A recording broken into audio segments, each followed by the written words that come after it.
उसने कहा, उसने क्या कि इसको साजिश कैसे की जाए कि ये भारत को भारत से काट दिया जाए। क्यों ऐसा क्यों चाहता था वो?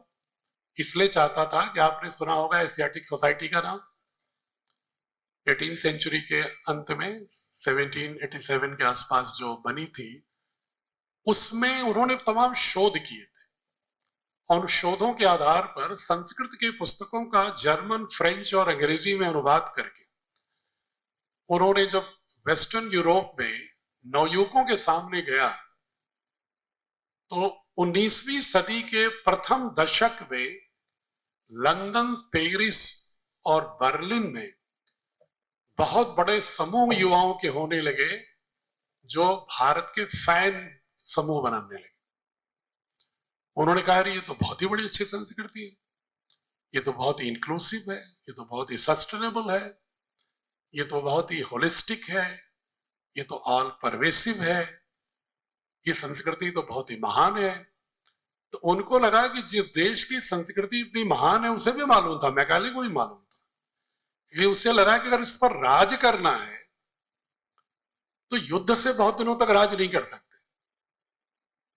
कि उसने देख लिया था कि लगातार भले ही ईस्ट इंडिया कंपनी सफल हुई थी, लेकिन कभी भी चैन से नहीं बैठने दिया था ईस्ट इंडिया कंपनी को भी। भारत में अनेक जगहों पर आंदोलन होते रहे, कहीं आदिवासियों के क्षेत्र में आंदोलन होता रहा, कहीं किसानों का आंदोलन होता रहा। पहले तो जब सैनिकों का आंदोलन विफल हुआ एकता के अभाव में, तो जनसमूह के आंदोलन होने लगे थे उस बीच में। तो उन्हें लगा कि एक ही तरीका है इतने बड़े भूभाग को अपने नियंत्रण में रखने का कि इन्हें विचारों से गुलाम बना दो। अगर इन्हें ये घोषित करो, इनके मन में एल्गोरिदम बैठा दो, इनका सॉफ्टवेयर ऐसा खराब करो कि इनकी शिक्षा व्यवस्था के माध्यम से सुनियोजित रूप से इनके मानस में ऐसी वैचारिक गुलामी स्थापित कर दो कि पीढ़ी दर पीढ़ी ये अपनी संस्कृति के प्रति हीन भावना समझते रहें और अपनी ज्ञान परंपरा के सही तथ्यों तक प्रवेश करने की क्षमता भी रखने की इच्छा भी न रखे और पाश्चात्य दर्शन के उपभोक्ता हो जाए। और पाश्चात्य दर्शन का अनुसरण करने के लिए जब इनका मानस हो जाएगा तो रूप रंग में भले ही भारतीय होंगे, लेकिन विचारों से अंग्रेजियत के बिल्कुल संस्करण हो जाएंगे। और वैसा ही कुछ आज देखने को मिलता भी है। आत्मसमीक्षा करिएगा कि वैचारिक रूप से गुलामी होने का एक तरीका क्या है, शिक्षा व्यवस्था। क्योंकि एक शोध है बायोफिजिसिस्ट का, ये 21वीं सेंचुरी के पहले दशक का शोध है। अमेरिका के बायोलॉजी और फिजिक्स के आजकल ज्वाइंट ग्रुप्स रिसर्च करते हैं, जब वो मानते हैं कि जो हम मनुष्य हैं ये देखने में भले एक बायोलॉजिकल आकार दिख रहा है, लेकिन मूलतः हम एक एनर्जी फील्ड है। Every particle in the cosmos is an oscillating wave between two opposite poles, ever dynamic, ever progressive. प्रत्येक ब्रह्मांड का कण दो विपरीत ध्रुवों के मध्य गतिशील तरंग है, एनर्जी फील्ड है, जो निरंतर एक निश्चित गति के साथ क्रियाशील है। मतलब जो भी हम whichever we are looking at a physical form, that is not the actual form. In fact, it is a manifestation of some energy field in a different form. तो उन्होंने कहा कि जब बच्चों का मानस का अध्ययन किया गया तो उसको उन्होंने अध्ययन किया alpha, beta, theta, gamma, different energy waves के रूप में उन्होंने जो डिफाइन किया तो उन्होंने पाया कि 16 वर्ष तक अल्फा, बीटा, थीटा, गामा ही रहते हैं बच्चे। और उनमें जब कोई इंफॉर्मेशन को, जो बायोलॉजी के लोग होंगे दे कैन इजीली अंडरस्टैंड, 10 तक तो सभी लोग बायोलॉजी पढ़ते हैं, सेल स्ट्रक्चर तो सभी ने पढ़ा हो, कि जब भी कोई इंफॉर्मेशन सेल के साइटोप्लाज्म के रिसेप्टर सेल पर जाता है एनवायरनमेंट के रूप में, किसी इंफॉर्मेशन के रूप में, तो वो कैसे इफेक्टर को काइनेटिक एनर्जी के माध्यम से एमिनो एसिड के वाइब्रेशन से ट्रांसफर करता है और फिर कैसे वो माइटोकॉन्ड्रिया में रिजर्वायर के रूप में हो करके और कैसे उसके डीएनए आरएनए को भी उसके ब्लूप्रिंट को यथावत रखते हुए उसकी एक्टिविटी को चेंज करता है। इसको आजकल सिद्धांत कहते हैं एपिजेनेटिक सिग्नल ट्रांसडक्शन थ्योरी। तो बायोफिजिसिस्ट ने कहा कि जो इंफॉर्मेशन है, जो बच्चा छोटा है गर्भ से लेकर, जो अभिमन्यु की कथा है वो भी वैलिडेट कर रहे हैं वैज्ञानिक कि जब गर्भ में बच्चा होता है तब से लेकर 16 तक जो 4 श्रेणी की एनर्जी फील्ड में रहता है, तो वो 1 सेकंड में कितनी सूचनाएं आप उम्मीद करते हैं कि रिसीव करता होगा, प्रोसेस करता होगा? Receiving end processing both, not only receiving. प्राप्त करना, प्रसंस्करण करना। 20 लाख, आश्चर्य हो रहा होगा ना, 20 लाख, जिसको हम छोटा बच्चा कहते हैं ना कि ये तो कुछ नहीं जानता। 20 लाख सूचना 1 सेकंड में प्राप्त करता है, प्रसंस्करण भी करता है। और जब 16 साल के ऊपर हो जाते हैं तो रिसर्च किया, डिफरेंट एनर्जी फील्ड्स के रूप में उसको पाया उन्होंने, और जब उस पर उन्होंने सेल के साथ इंफॉर्मेशन की एक्टिविटी, फ्रीक्वेंसी, उसकी एक जो इंटेंसिटी को उन्होंने एनालाइज किया, तो उन्होंने पाया कि 1 सेकंड में 16 साल के ऊपर के जो लोग हैं कितनी सूचनाएं प्राप्त करते होंगे? Anybody can guess? कोई अनुमान लगा सकता है कि कितना होगा? अगर छोटे बच्चे का 20 लाख है तो 16 साल से ऊपर वाले का कितना होगा? कोई अनुमान? फ्रंट रो के कोई अनुमान बताएं। 5 लाख। और कोई? 1 लाख। चलो कोई बात नहीं, लेकिन हम बताएंगे तो आपको बड़ा आश्चर्य हो जाएगा। But it is based on scientific research in New York. थोड़ा आराम से सुनिएगा, आपको लगेगा कि मैं सच बोल रहा हूं कि नहीं। Only 40 information in 1 second. एक और 20 लाख और एक और 40। तो आप सोच लो कौन सी प्रोसेसिंग मशीन ज्यादा डायनेमिक है? बच्चे वाली, जिसको हम अबोध समझते हैं, जिसको हम समझते हैं कि ठीक है अभी तो कुछ नहीं समझ रहा है। माताएं भी नहीं, उसको जो प्रथम गुरु हैं वो भी कभी कभी हल्के में ले लेती हैं। तो ये जो अब शिक्षा व्यवस्था, जो स्कूल एजुकेशन है, मैं इसलिए इस एग्जांपल दिया रिसर्च का कि स्कूल शिक्षा व्यवस्था कितना बड़ा महत्वपूर्ण भूमिका रखती है इसमें। Higher education does not play such important vital role in shaping the children's mindset, nurturing the children's disposition and values, बल्कि school education plays very important role. इसलिए मैकाले ने बहुत ही खूबसूरती से कहा कि शिक्षा व्यवस्था में घुसा दो गुलामी, ताकि पीढ़ियों तक अगर हम पॉलिटिकल फ्रीडम दे भी दे रहे हैं इनको, तो इनको कम से कम थॉट ऑटोनॉमी ना मिले और ये हमेशा हमारे कंज्यूमर बने रहे। इसलिए उन्होंने 3 रिसर्च कराई, इतने फॉल्ट लाइन क्रिएट किया। आप कभी ध्यान दीजिएगा, अगर गौर से जानते सभी लोग हैं, हो सकता क्लासिफाई ना किया। पहला फॉल्ट लाइन कर दिया भाषा पर। मैं बहुत संक्षेप में संकेत दे रहा हूं, गूगल करके पढ़िएगा। ग्रेयरसन से रिसर्च करा दिया और कहा कि यहां पर 5 समूह है भाषाओं के। एक आर्यन लैंग्वेज है, एक द्रविडियन लैंग्वेज है, इंडो टिबेटन लैंग्वेज है, ऑस्ट्रोलाइट लैंग्वेज है और negroids language. There are 5 classification of languages across the country. कोई भाषा इसमें ऐसी नहीं है जो भारत की भाषाओं में कोई एकता हो। तो एकता को, अखंड भारत को खंडित करने का पहला प्रयास उसने कर दिया भाषा। अभी भी रह रह करके शेषनाग की तरह भारत के विभिन्न क्षेत्रों से खड़े होते हैं फन उठा करके किसी न किसी भाषा के विवाद। ये उसी शिक्षा व्यवस्था का दोष है, हमारा आपका किसी का दोष नहीं। 190 वर्षों से हमें यही पढ़ाया गया कि आर्यन लैंग्वेज अलग है, द्रविडियन लैंग्वेज अलग है, निग्रोइट्स अलग है, इंडो टिबेटन अलग है, नॉर्थ ईस्ट अलग है, तिब्बत का पर्याय है, और जो ट्राइबल एरिया के हैं वो निग्रोइट्स हैं, और साउथ ईस्ट आए हुए वो ऑस्ट्रोलाइट लैंग्वेज के हैं, भूमध्य सागर के पास आए हुए वो द्रविड़ीय हैं जो सरस्वती सिंधु सिविलाइजेशन में आर्यों के आक्रमण के बाद खदेड़ दिए गए। वो लैंग्वेज अलग है। आर्यन लैंग्वेज है जो स्टेपी रीजन से, जो वर्तमान में यूक्रेन और तजाकिस्तान है, स्टेपी रीजन, वहां से आए और उन्होंने भगा दिया, संस्कृत लेकर के आए और ये 5-6 भाषाओं के समूह में, इसलिए सब एक नहीं। एक फॉल्ट लाइन वहां क्रिएट कर दी, दूसरी फॉल्ट लाइन क्रिएट किया उन्होंने विचारों के आधार, थॉट प्रोसेस।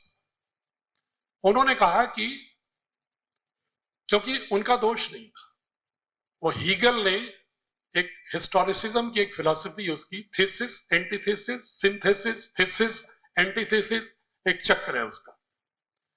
तो उन्होंने भारत में भी यही सोचा कि यहां जितने भी दार्शनिक परंपराएं, श्रृंखला है, वो सब एक दूसरे के विरोध में खड़ी, और उनको सूट किया ही लड़ाने के लिए। तो हमको वैचारिक स्तर पर भी लड़ा दिया कि जो वैदिक लोग हैं वो अलग हैं, उसमें भी जो वेदांत दर्शन के लोग हैं, उपनिषद को फॉलो करते हैं, वो अलग हैं।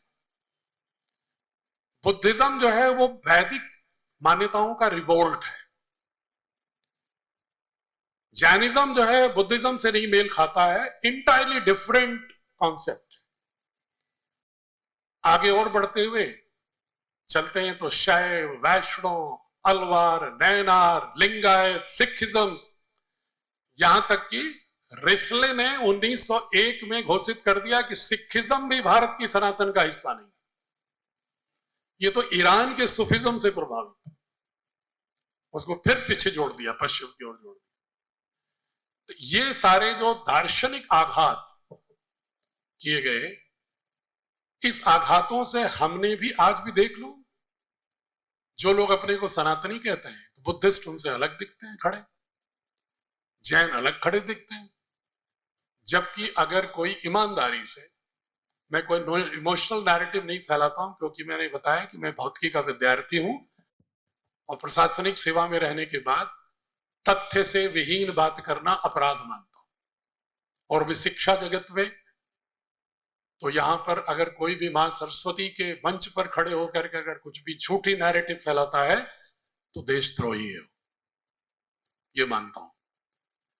तो मैं बिल्कुल प्रामाणिक आधार पर कह रहा हूं कि मैंने मां सरस्वती की कृपा से भारत के चारों वेदों, 12 उपनिषद, 6 दर्शन, बुद्धिज्म, जैनिज्म, प्रमुख धर्मसूत्र, स्मृति ग्रंथों का स्वयं उसका भाष्य अध्ययन किया, बुद्धिज्म, जैनिज्म का अध्ययन किया, सिखिज्म का अध्ययन किया, लिंगायत का अध्ययन किया, कुरान का अध्ययन किया, ओल्ड टेस्टामेंट, न्यू टेस्टामेंट का अध्ययन किया, कन्फ्यूशियस का अध्ययन किया, और थेल से लेकर सार्त्र तक के जो 41 फिलोसोफर्स हैं उनका भी अध्ययन किया।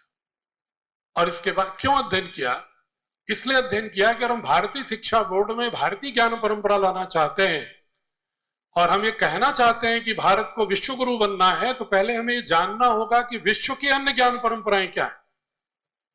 झूठी नैरेटिव नहीं फैला सकते कि हम महान हैं, हम महानतम हैं। अरे महानतम हो तो तुम्हें आधार बताना होगा क्यों महानतम हो, ऐसे कोई स्वीकार नहीं करने वाला।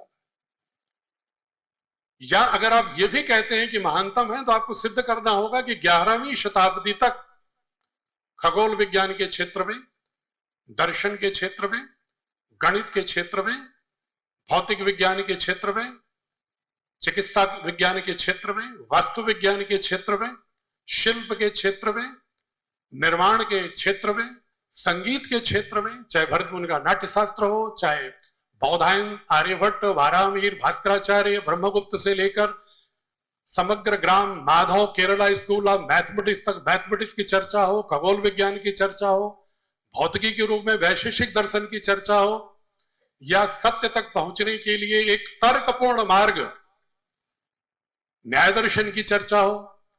अभी तक हम सोक्रेटिक मॉडल की बात करते हैं, लेकिन महर्षि गौतम के न्याय दर्शन को पढ़ लें तो ऐसा लगेगा कि सोक्रेटिक मॉडल उपनिषद के मॉडल और हमारे बुद्ध के मॉडल के सामने कुछ भी नहीं ठहरता, और महर्षि गौतम के न्याय दर्शन के सामने तो वो ढेर हो जाएगा 100 के विपरीत 0 पर। लेकिन दुर्भाग्य है कि हमारे पाठ्य पुस्तकों में इसकी कहीं चर्चा तक नहीं है इन विषयों की। छोटी छोटी चर्चाएं भी नहीं है कि बच्चे के अंदर बाद में इसको एक्सप्लोर करने की पॉसिबिलिटी है, कहीं चर्चा नहीं। और कहीं चर्चा नहीं है या चर्चा है तो हीन भावना के रूप में कि ये तो अंधविश्वासियों का देश है, ये तो जादू टोनों वाला देश है, ये तो मदारियों का देश है, ये तो पाखंडियों का देश है, इनको तो हम सिविलाइज करने के लिए आए हैं। और उन्होंने कहा और हमने मान भी लिया।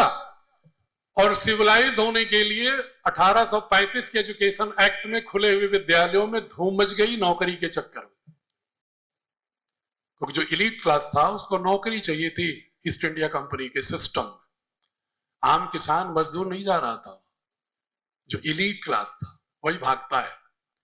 जैसे आज का भी इलीट क्लास अब सीबीएसई से भी भाग रहा है, अब वो अपने स्टेट बोर्ड से भी भाग रहा है, अब वो कैम्ब्रिज बोर्ड को पकड़ा है, आईबी बोर्ड को पकड़ा है, ऑस्ट्रेलिया बोर्ड एक नया अवतरित हो गया है 3 महीने पहले, उससे जुड़ रहा है। क्यों? क्योंकि इलीट क्लास को सिर्फ इच्छा ही है कि उसके बच्चे को भारत में नहीं रखना है, उसको इन अंतर्राष्ट्रीय बोर्डों से पढ़ाकर अंतर्राष्ट्रीय विश्वविद्यालयों में मोहर लगवा करके स्टेटस सिंबल बनाना है। ये जो इलीट क्लास है ना, वो सबसे पहले स्वीकार करता है। और इसके बाद जो आम व्यक्ति है वो श्रीनिवासन की संस्कृताइजेशन की जो फिलॉसफी है कि महाजनो ये निगता सपंथा, जो समाज के बड़े लोग करते हैं सभी करने लगते हैं। तो हालात ये हो गए हैं कि विद्यालय अब हो गए हैं 7 स्टार होटल, रिसोर्ट। वहां पर शिक्षा की आत्मा नहीं है, शरीर बहुत ही बलशाली है, प्राण और आत्मा नहीं वहां पर। क्यों? क्योंकि इलीट चाहता है कि जब तक उससे आप 30,000 रुपए महीने फीस नहीं लोगे तब कैसे शिक्षा व्यवस्था उसके बच्चे की करोगे आप। उसको इससे कोई मतलब नहीं कि शिक्षा हो रही कि नहीं हो रही। भले ही कल्चरल प्रोग्राम के नाम पर 1.5 महीने नो बैग के रूप में बच्चों को बुलाकर पढ़ाई शून्य कर दिया जाए, संस्कार विहीन कर दिया जाए, वो मान्य है। लेकिन बच्चा एसी बस में जाता है, एसी कमरे में पढ़ता है, बहुत ही अच्छी अच्छी जगह पर रहता है, खाने के लिए उसको नाश्ते में काजू भी मिल जाता है। तो ये तो सबसे अच्छा विद्यालय है। शिक्षा के लिए चाहिए बौद्धिक थाली, मानसिक थाली चाहिए, बौद्धिक व्यंजन चाहिए। उसको इन व्यंजनों की आवश्यकता नहीं है उसकी।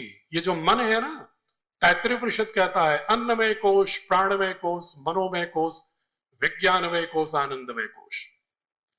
ये 5 कोशों से बनी हुई हमारी शरीर है। और जब तक हम इन 5 कोशों का शुद्धिकरण, शुद्धो वसि बुद्धो वसि निरंजनो वसि, जो हमारे वेदों का वाक्य है, नहीं कर पाते हैं, सत्यम च वद ऋतम चरा स्वाध्याय मां प्रमदः भूत्ययि मां प्रमदः। जब तक उस तरह के वाक्यों से बच्चों को नहीं जोड़ेंगे, उत्तस्र जाग्रत प्राप्य वरान्न बोधत, जब तक उनके अंदर हौसला कायम नहीं होगा, आत्मबल नहीं होगा, तो शिक्षा का उद्देश्य नकलची बनाना होता है कि शिक्षा का उद्देश्य ज्ञान का सर्जक बनाना है। कोई भी राष्ट्र, अगर आज इजराइल है, चाहे अच्छा कर रहा बुरा कर रहा, उस पर हम डिबेट नहीं कर रहे, उसके शौर्य की बात कर रहे, उसके एकता की बात कर रहे, उसके 80 लाख की आबादी के देश के अमेरिका की भी हिम्मत नहीं पड़ती कि तुम ऐसा करो और वो ऐसा मान ले। सिंगापुर, हांगकांग, नीदरलैंड, चाइना, रसा, जर्मनी, फ्रेंच, ये अगर आगे बढ़े हैं ना, तो अपनी संस्कृति के साथ जुड़ करके बने। बिना संस्कृति से जुड़े, बिना अपनी ज्ञान परंपरा की निरंतरता से जुड़े हुए एक पर कटे पक्षी की तरह अशक्त होता है मनुष्य अपने समाज। उसी तरह जैसे अगर मैं 65 वर्ष का व्यक्ति हूं और मुझे 65 वर्ष तक आज की जो स्मृतियां हैं उसको हमारे सॉफ्टवेयर से, एल्गोरिदम से डिलीट कर दिया जाए, क्या प्रगति करेंगे? तो इस मैकाले की शिक्षा ने पूरी की पूरी हजारों साल की विश्व की सबसे समृद्धतम संस्कृति की ज्ञान परंपरा के समूची संपदा को ही शिक्षा व्यवस्था के माध्यम से यहां के गढ़े जा रहे नवयुवकों के मानस से ही डिलीट कर दिया, और हम उस डिलीटेड सॉफ्टवेयर को ही महिमा मंडित मानते हैं। हम उसमें गौरव महसूस करने लगे। हम युवाओं से जो बात करते हैं, बोर्ड के अध्यक्ष होने के बाद मैं तमाम IIT IIM में भी जाता हूं, एक just to create environment in favour of blending of Indian knowledge system with modern education, whether in school education or higher education. तो उनके इतने प्रश्न खड़े होते हैं कि जैसे लग रहा है कि कोई भारतीय ज्ञान परंपरा की बात करना ही अपराध है। लेकिन जब उनसे पूछता हूं मैं कि भाई आप ये शास्त्रों को पढ़े हो? नहीं। ये पढ़े हो? नहीं। ये पढ़े हो? नहीं। तो जब तुम कुछ पढ़े ही नहीं हो तो अपने भारत का बोध ही नहीं है, तुम भारत को जानते ही नहीं हो, तो किस तरह से भारत से शिक्षित हो तुम? महर्षि अरविंदो कहते थे एक बहुत ही वाक्य, ये कौन सी भारतीय शिक्षा है जिसकी पूरी स्ट्रक्चर में, संरचना में कहीं भारत ही नहीं दिखता। न भारत का दर्शन दिखता है, न भारत की रीतियां दिखती हैं, न भारत की परंपरा दिखती है, न भारत की नदियां दिखती हैं, न भारत की सांस्कृतिक स्वरूप दिखता है, न भारत की ज्ञान परंपरा दिखती है, न भारत के तीर्थ दिखते हैं, न भारत का गौरव दिखता है। तो ये कौन सी शिक्षा है जो हम भारत में भारत की शिक्षा के रूप में परोस रहे हैं? ये महर्षि अरविंदो का वाक्य है, मेरा वाक्य नहीं है। महर्षि दयानंद भी ये कहते चले गए, गांधी भी ये कह के चले गए।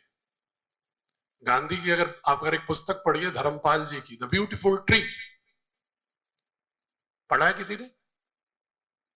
मैं रिकमेंड करूंगा पढ़िएगा। तो धर्मपाल जी बहुत बड़े शिक्षा शास्त्री थे। द ब्यूटीफुल ट्री, उन्होंने इतने अच्छे से लिखा है इसको। इसी बात को लिखा जो मैं अभी चर्चा कर रहा था कि बड़े बड़े इंफ्रास्ट्रक्चर में शिक्षा नहीं दी जाती। भगवान राम और कृष्ण किसी एयर कंडीशन के गुरुकुल विद्यालय में नहीं पढ़े थे। वो लकड़ियां बटोर कर, खाना खुद बनाकर, खुले हुए आकाश में वृक्षों के नीचे अपनी गुरु आज्ञा से उनके निकट बैठ करके क्रियाशील होते हुए, थ्योरेटिकल नहीं, सिद्धांत और व्यवहार दोनों में एक अद्भुत समन्वय करते हुए पढ़े थे। इसलिए रामत्व की प्रतिष्ठा और कृष्णत्व की प्रतिष्ठा है। सुविधाओं से नहीं होती प्रतिष्ठा। सुविधाएं न्यूनतम भूमिका अदा करती हैं। मैं नहीं कह रहा हूं कि उनका उपयोग नहीं, जैसे शरीर का उपयोग है, हर व्यक्ति की शरीर के ऑर्गेनिज्म तो मिलते जुलते हैं, लेकिन उसकी जो विचार है, जो उसकी दृष्टि है, वो उस व्यक्ति को यूनिक बनाती है, अलग बनाती है। उसी तरह किसी के राष्ट्र का भी जो आइडियोलॉजी है, उसकी जो विचारधारा है, जो सामूहिक चेतना है, कलेक्टिव कॉन्शसनेस, राष्ट्र उससे आगे बढ़ता है। शिक्षा व्यवस्था हमारी कलेक्टिव कॉन्शसनेस को 190 वर्षों में दिशा घुमा दी है। उसी को डीकोलोनाइज करना है। जो कॉन्शसनेस का कॉलोनाइजेशन हुआ है उसको डीकोलोनाइज करना है। हम पॉलिटिकली तो डीकोलोनाइज हो गए, लेकिन कॉन्शसनेस में अभी कॉलोनाइज ही चले आ रहे हैं। इसीलिए हमें स्वदेशी वस्तुएं भी खराब लगती हैं। अभी प्रधानमंत्री जी ने भी कहा कि जब अमेरिका ने आंखें तरेरी टैरिफ के नाम पर, तो उन्होंने कहा स्वदेशी अपनाओ। लेकिन अभी भी आप देखेंगे तो लंबी श्रृंखला मैकडोनाल्ड, पिज्जा हट पर खड़ी हुई कतार लगाए हुए मिलेगी आपको कि चाहे तुम मुझे कुछ भी गाली दो, मुझे तो मेरी जिह्वा को तो तुम भी पसंद हो। अपनी बाटी चोखा, अपनी दाल बाटी कुछ भी पसंद नहीं हमें, चाहे कितनी ही हाइजीन हो, कितनी ही चरक संहिता के अनुसार उसमें सारे न्यूट्रिएंट्स हो, वो नहीं पसंद है। पसंद है मुझे सड़ी गली चीजें, क्योंकि तुमने सड़ी गली खाने की आदत डाल दी हमारी। हम तो तुम्हारी जीवा तो तुम्हारी गुलाम है। बात करेंगे वैचारिक स्वतंत्रता, हमें आजादी चाहिए, आजादी चाहिए, विश्वविद्यालयों में नारा लगता है। किससे आजादी चाहिए? अपनी जीव को तो तुम आजाद कर नहीं पा रहे हो। अपनी जीव को तो तुम मैकडोनाल्ड का गुलाम बनाए पड़े हो। अपनी जीव को तो तुम पिज्जा बर्गर का गुलाम बनाए पड़े हो, नूडल्स का गुलाम बनाए पड़े हो, और बात करते हो कि आजादी चाहिए। कैसे आजादी चाहिए? तो बच्चों को जब तक ये मानस में केंद्रित न हो कि भारत की ज्ञान परंपरा एक लंबी श्रृंखला रही है सारे आयामों में समय समय पर ज्ञान सृजित करने की। हाँ, 11वीं शताब्दी के बाद क्या कारण थे कि हम विगत सेकंड मिलेनियम में खत्म हो गए। पूरा सेकंड मिलेनियम भारत इतिहास से गायब है, पूरी दुनिया के मानस से, पटल से। ऐसा क्यों? ये शिक्षा व्यवस्था उन्हें सिखानी पड़ेगी। मैं नहीं कह रहा हूं किसी को गाली नहीं देना है, एक बहुत ही क्रिटिकल एनालिसिस करनी। ये क्रिटिकल एनालिसिस करनी होगी जब युद्धों में आक्रांत रहोगे, जब समुदायों में बटे रहोगे, टेरिटोरियल एरियाज के लिए संघर्ष करते रहोगे, एक दूसरे में एकजुटता नहीं होगी, राष्ट्र की सेवाओं की रक्षा नहीं हो पाएगी, स्थिरता नहीं होगी, शांति नहीं होगी, समृद्धि नहीं होगी, तो नए ज्ञान सृजन के भी कोई भी सृजन के अंकुरण की कोई संभावना नहीं होगी। पूरी दुनिया का इतिहास साक्षी है। वही समाज जो स्थिर होता है, शांतिपूर्ण होता है, समतावादी होता है, स्थिर होता है, वहीं पर डायनेमिक आइडियोलॉजिकल कॉन्सेप्ट स्प्राउट होता है। आज 400 सालों में यूरोप ने जो किया, पूरी दुनिया के वर्ल्ड व्यू को बदल रहा है। लेकिन इसके पहले हमने पूरी दुनिया के वर्ल्ड व्यू को बदला, इसका हिस्टोरिकल एविडेंस है। मैं उस पर जाऊंगा तो बहुत समय लगेगा। लेकिन अगर आप फिबोनाची की मैथमेटिक्स की पुस्तक, आइंस्टीन का संस्मरण, इब्न बतूता का संस्मरण, मैगस्त्रीच का ट्रेवल, इसका वेंसांग का, अगर इसको सब पढ़ोगे, अरेबियन ट्रेवलर्स, चाइनीज ट्रेवलर्स, यूनानी ट्रेवलर्स का अगर पूरा पढ़ेंगे तो आपको मिलेगा कि सब मानते हैं कि भारत से ही गणित आई, और अगर भारत की गणित का प्लेस वैल्यू सिस्टम नहीं मालूम होता, दशमलव पद्धति नहीं मालूम होती, तो आइंस्टीन कहता है हम E=mc² को डिफाइन नहीं कर पाते। फिबोनाची कहता है कि ये मैथमेटिक्स जो पूरी दुनिया को दिया, ये भारत ने दिया। सिंध हिंद नाम की पुस्तक जो सिंध के राजा ने 9वीं शताब्दी में अब्बासीड डायनेस्टी के मंसूर को दिया, और मोनेस्ट्री बुद्ध की बल्ख में जो तमाम भारतीय ज्ञान परंपरा का केंद्र थी, उसके माध्यम से जब वो अरबिक में, फारसी में ट्रांसलेशन कराता है, और फिर टोलस्टेडो जाता है, टोलस्टेडो से स्पेन जाता है, स्पेन से इटली जाता है, इटली से फ्रांस जाता है। दारा शिकोह जब उपनिषदों की का अनुवाद कराता है फारसी में, उसकी हत्या के बाद उसका डॉक्टर बर्नियर उस पांडुलिपि को लेकर के फ्रेंच में जाता है, डोपरान उसका अनुवाद करता है, जर्मनी में स्नीगलबंद उसका अनुवाद करते हैं, और ये फैलते हुए जो वेस्टर्न में जाता है, तो देकार्त जैसा फिलोसफर उपनिषदों और सुकरात दोनों की थ्योरी को मिलाकर, अरस्तु की थ्योरी को मिलाकर एक नए विज्ञान का नया दौर प्रारंभ होता है यूरोप।